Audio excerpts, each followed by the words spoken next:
Governor Andrew Cuomo often boasts that in 4 years he's turned a $10 billion state deficit into a surplus through tight spending.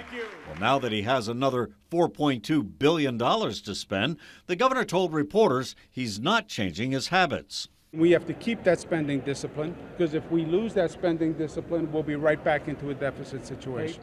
Whatever the governor decides to do with his $4.2 billion windfall, one man who's going to be in the middle of it all is Central New York State Senator John DeFrancisco.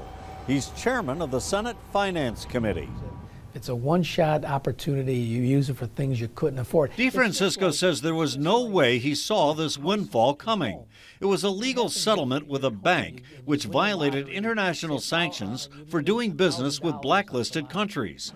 But now that the money is here, DeFrancisco says it should be spent on New York's aging infrastructure. My suggestions are to use it for infrastructure. I mean, Syracuse is like every other city, or even the rural areas, it's falling apart. And every day there's some more construction to fix a water main or to fix a road or to do something that they don't have money for.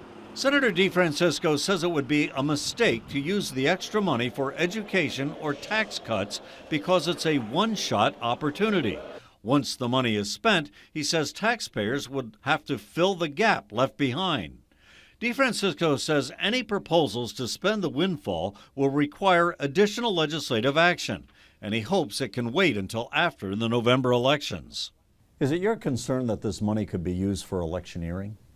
It'll get a lot of votes to say it's going to go for education or for tax cuts, but it seems to me if it's a one-shot opportunity, our roads, bridges, infrastructure are falling apart, and we should use it as a one-shot remedy for some of that construction that we can't afford right now.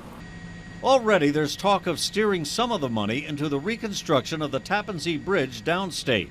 DeFrancisco would support that, as long as an equal portion goes to upstate infrastructure projects. Reporting from Syracuse, I'm Jim Kenyon.